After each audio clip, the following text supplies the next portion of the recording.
Well, we know the largest price increase and major portion of inflation numbers are the current gas prices. We topped $5 a gallon this weekend, and it looks like we're headed right into Trump's prediction of gas being at $6 or $7 a gallon shortly if you voted in Joe. Well, the doddering old fool currently occupying the White House is continuing to get feisty over being blamed for the current situation of gas prices. So, of course, he lashed out at reporters last week. When he was asked by a reporter if his administration plans to go after oil companies' profits, Biden launched into a verbal attack on Exxon, one of the largest oil producers in the world. Biden yelled, "Why don't you tell them what Exxon profits were this quarter?" Biden advised the reporter, "Exxon made more money than God this year." What's the matter, Joe?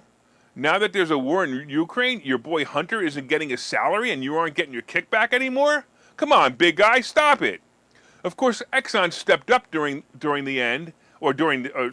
stepped up and objected to several of the president's accusations. Their spokesperson said, "We have been in regular contact with the administration, informing them of our planned investments to increase production and expand refining capabilities in the United States." Biden also spoke about the broader inflation trends and again blamed Putin and Russia's invasion of Ukraine for record high gasoline prices. Of course, it can't be Biden's fault. What Democrat takes responsibility for everything?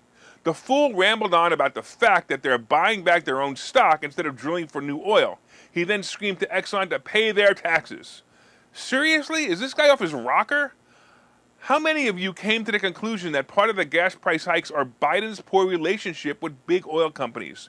If he keeps slamming them instead of working with them, they will artificially raise prices just to make sure he can't get voted back in. Hey, Biden, shut the F up and work with these guys instead of making them your enemy.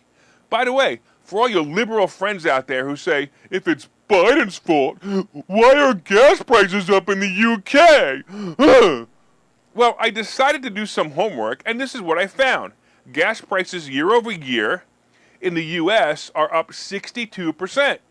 Yeah, I know, they're up over 100% since this Nimrod took office, but up 62% year over year in the U.S. compared to the U.K., where gas prices are up 20% year over year. I realize Johnson isn't all that bright either, but it sounds like he has a handle on this problem, especially when you realize that if you want to blame Putin, remember less than 8% of our oil came from Russia, and that supply hasn't even completely stopped yet. So why the 62% increase, Joe? It must be something you are doing or not doing.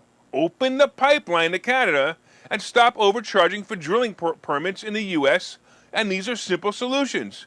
Even your crackhead kid could figure that one out. After all, he was getting paid over $1 million a year to be an expert in the field of oil from Ukraine. He was an expert, wasn't he? I mean, $1 million a year salary should make him pretty smart. Come on, come to think of it, right? Dr. Fauci was also getting $1 million salary. Maybe they're not so experts after all.